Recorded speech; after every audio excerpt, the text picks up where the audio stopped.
Here is Winnie-the-Pooh by A. Milne with decorations by Ernest H. Shepard. Chapter 1, in which we are introduced to Winnie-the-Pooh and some bees, and the stories begin. Here is Edward Bear coming downstairs now. Bump, bump, bump on the back of his head behind Christopher Robin. It is, as far as he knows, the only way of coming downstairs, but sometimes he feels that there really is another way, if only he could stop bumping for a moment and think of it.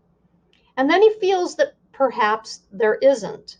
Anyhow, here he is at the bottom and ready to be introduced to you. Winnie-the-Pooh. When I first heard his name, I said just as you are going to say, but I thought he was a boy. So did I, said Christopher Robin. Then you can't call him Winnie? I don't. But you said, he's Winnie-the-Pooh. Don't you know what "the" means?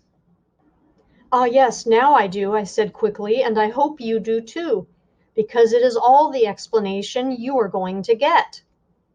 Sometimes Winnie-the-Pooh likes a game of some sort when he comes downstairs, and sometimes he likes to sit quietly in front of the fire and listen to a story.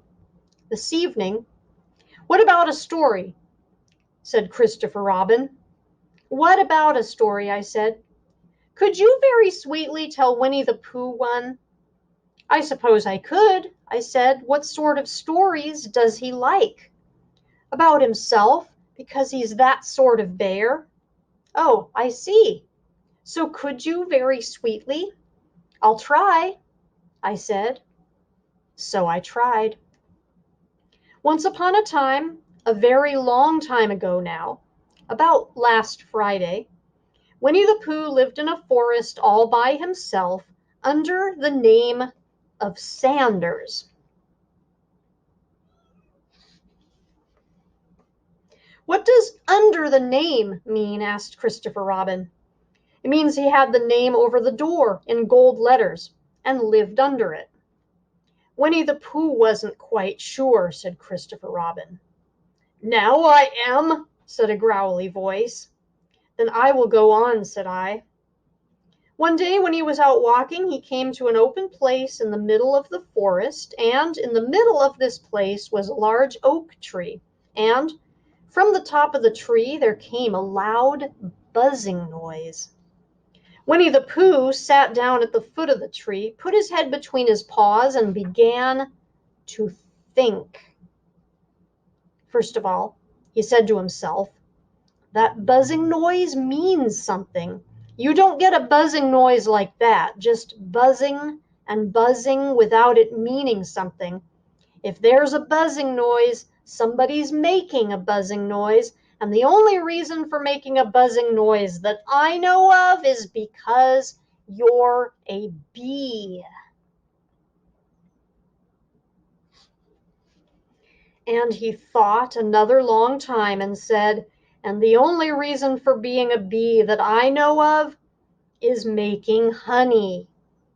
And then he got up and said, and the only reason for making honey is so as I can eat it.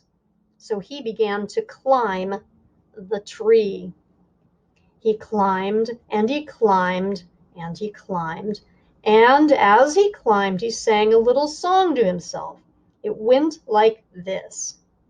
Isn't it funny how a bear likes honey? Buzz, buzz, buzz. I wonder why he does. Then he climbed a little further, and a little further, and then just a little further. By that time, he had thought of another song. It's a very funny thought that if bears were bees, they'd build their nests at the bottom of trees. And that being so, if the bees were bears, we shouldn't have to climb up all these stairs. He was getting rather tired by this time, so that is why he sang a complaining song. He was nearly there now, and if he just stood on that branch, crack! Oh, help! cried Pooh, as he dropped 10 feet on the branch below him. If only I hadn't, he said, as he bounced 20 feet onto the next branch. You see what I meant to do, he explained, as he turned head over heels and crashed onto another branch 30 feet below. What I meant to do. Of course, it was rather, he admitted, as he slithered very quickly through the next 6 branches. It all comes, I suppose, he decided, as he said goodbye to the last branch, spun round 3 times, and flew gracefully into a gorse bush. It all comes of liking honey so much. Oh, help! He crawled out of the gorse bush, brushed the prickles from his nose, and began to think again. And the first person he thought of was Christopher Robin.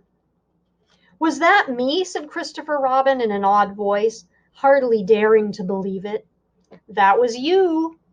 Christopher Robin said nothing, but his eyes got larger and larger, and his face got pinker and pinker. So Winnie-the-Pooh went round to his friend Christopher Robin, who lived behind a green door in another part of the forest. Good morning, Christopher Robin, he said. Good morning, Winnie-the-Pooh, said you.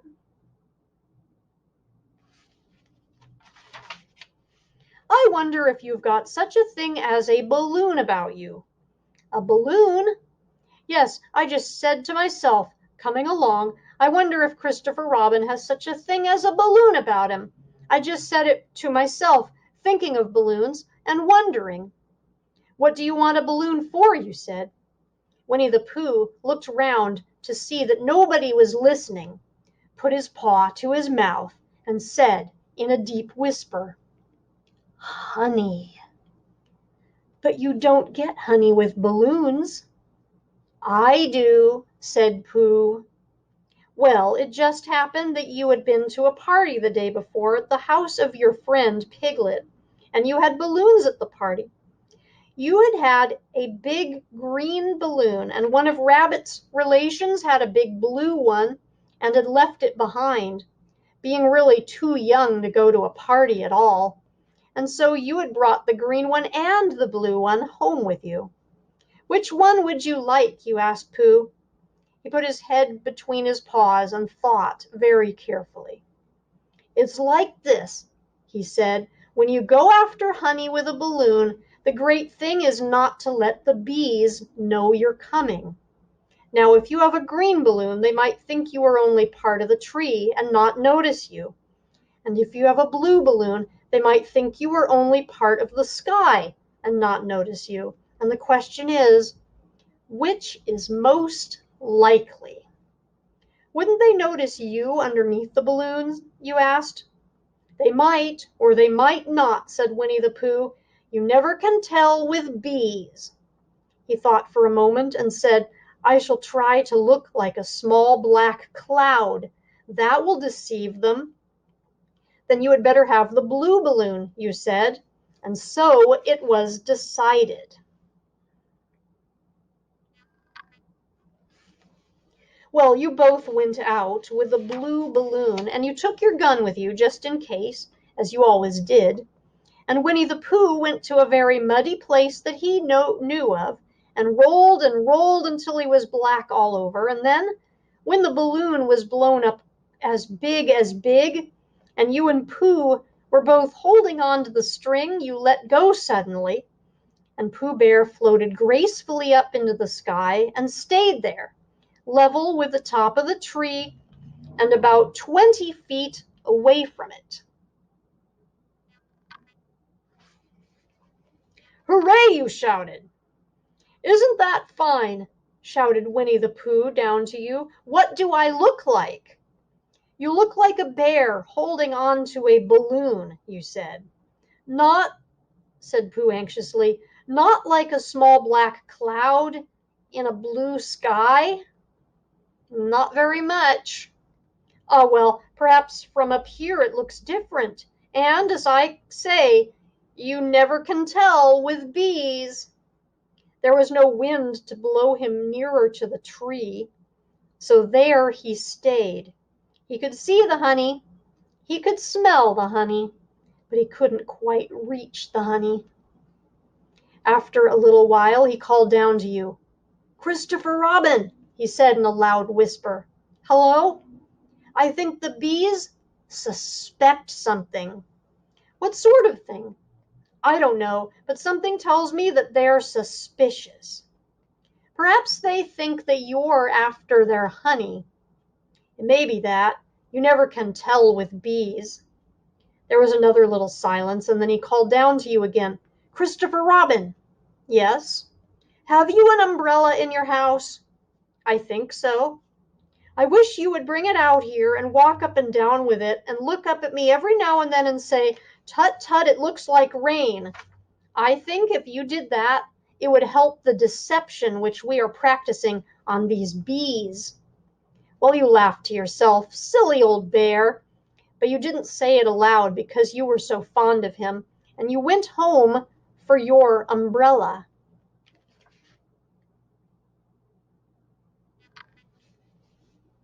"Oh, there you are," called down Winnie-the-Pooh as soon as you got back to the tree. "I was beginning to get anxious. I have discovered that the bees are now definitely suspicious." "Shall I put my umbrella up?" you said. "Yes, but wait a moment. We must be practical. The important bee to deceive is the queen bee. Can you see which is the queen bee from down there?" "No." "A pity. Well, now, if you walk up and down with your umbrella, saying, 'Tut, tut, it looks like rain,' I shall do what I can by singing a little cloud song, such as a cloud might sing. Go!" So, while you walked up and down and wondered if it would rain, Winnie-the-Pooh sang this song. "How sweet to be a cloud, floating in the blue. Every little cloud always sings aloud. How sweet to be a cloud, floating in the blue. It makes him very proud to be a little cloud."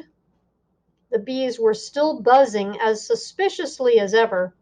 Some of them, indeed, left their nest and flew all around the cloud as it began the second verse of this song. And one bee sat down on the nose of the cloud for a moment and then got up again. "Christopher, ow! Robin," called out the cloud. "Yes?" "I have just been thinking, and I have come to a very important decision. These are the wrong sort of bees." "Are they?" "Quite the wrong sort. So I should think they would make the wrong sort of honey, shouldn't you?" "Would they?" "Yes, so I think I shall come down." "How?" asked you. Winnie-the-Pooh hadn't thought about this. If he let go of the string, he would fall, bump, and he didn't like the idea of that. So he thought for a long time, and then he said, "Christopher Robin, you must shoot the balloon with your gun. Have you got your gun?" "Of course I have," you said, "but if I do that, it will spoil the balloon," you said. "But if you don't," said Pooh, "I shall have to let go, and that would spoil me." When you put it like this, you saw how it was, and you aimed very carefully at the balloon and fired. "Ow!" said Pooh. "Did you miss?" you asked.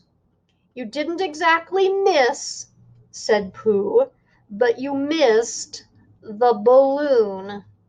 "I'm so sorry," you said, and you fired again, and this time you hit the balloon and the air came slowly out, and Winnie-the-Pooh floated down to the ground.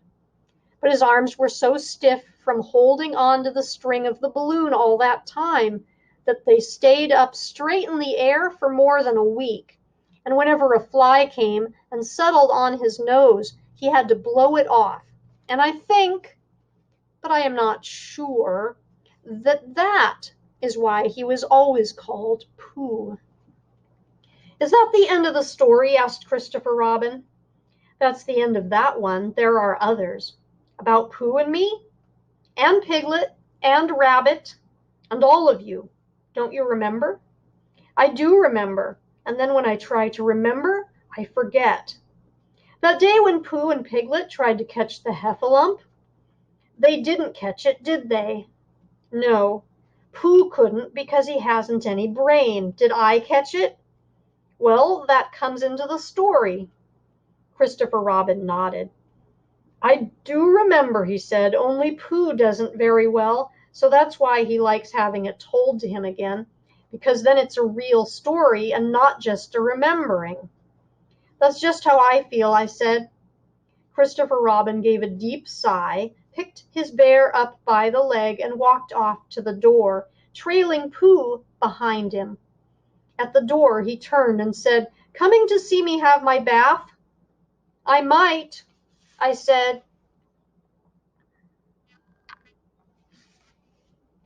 "I didn't hurt him when I shot him, did I?" "Not a bit." He nodded and went out, and in a moment I heard Winnie-the-Pooh, bump, bump, bump, going up the stairs behind him.